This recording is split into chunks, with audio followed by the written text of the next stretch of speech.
Bonjour, je m'appelle Hugo Tizi, j'ai 20 ans et je fais du BMX Race. Ici on est à Sainte-Consorce, le club où j'ai commencé le vélo. C'est là où tout a commencé et ça n'a pas bougé. Notamment avec la présence de Hugo Tizi, le pilote de Dardy. Voilà, c'est bien lui qui pour l'instant fait la différence à la sortie de ce virage. Sur les huitièmes de finale, avec sur les intérieurs Hugo Tizi. Hugo Tizi qui s'est engagé sur les inters et c'est lui, bien, en jumpant ici en fin de première ligne, qui a conservé sa tête de la course.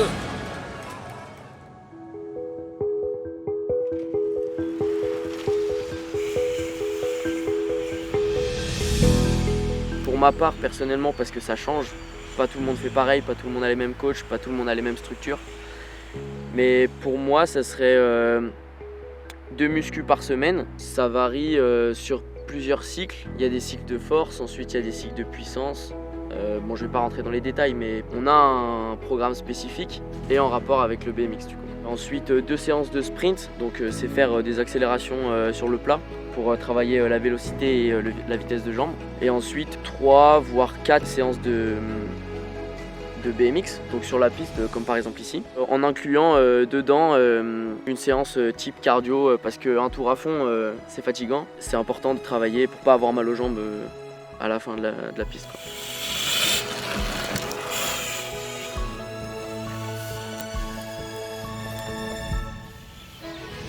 Pour une personne qui fait de la compète à haut niveau, le summum c'est les Jeux Olympiques forcément, dans la catégorie pro. Après il y a forcément tout ce qui est qualification au championnat de France, championnat d'Europe, championnat du monde, donc il faut faire partie de l'équipe de France. Faire les stages équipe de France. Il y a des stages un peu détection pour les plus jeunes, mais aussi pour ceux qui sont en pro.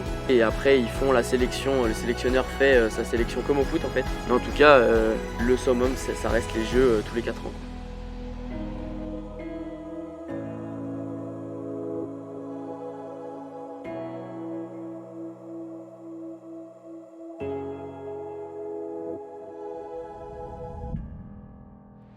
Okay, riders, random start. Riders ready, watch the gate.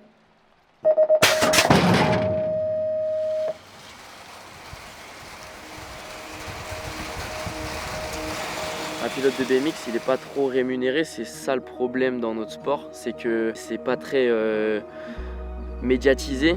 Les seules fois où on est médiatisé, c'est au championnat de France. Donc c'est une course dans l'année, ou alors même les championnats du monde, tu vois, ils peuvent être retransmis sur l'équipe 21 par exemple. Justement, du coup, le revenu il est très faible. Sur une Coupe d'Europe qu'il y a eu ce week-end, le premier, celui qui a gagné la Coupe d'Europe chez les pros, il a gagné 1 500 €, tu vois. Un mec qui gagne le classement général de la Coupe du Monde sur toute l'année, il empoche 10 000 €. Mais 10 000 €, tu peux pas vivre sur un an avec 10 000 €, c'est pas possible. Les professionnels, ceux qui sont vraiment forts, ceux qui vont au JO et tout, ils sont rémunérés par les sponsors principalement. Sinon après, en fait, tu survis plus que tu vis du BMX. Tu fais ça par passion, après tu as les sponsors qui arrivent et tu gagnes ta vie, ou tu essayes de gagner ta vie. Mais en tout cas, c'est peut-être, je sais pas, 1 ou 2% des mecs qui font du BMX. En France, pour te donner un exemple, il y a peut-être une dizaine de personnes qui en vivent et peut-être une trentaine, voire 25, tu vois, qui en survivent, quoi. Soit ils sont en études, soit ils sont dans le BMX mais ils font un métier en rapport avec ça, ou soit ils font des petits boulots à côté.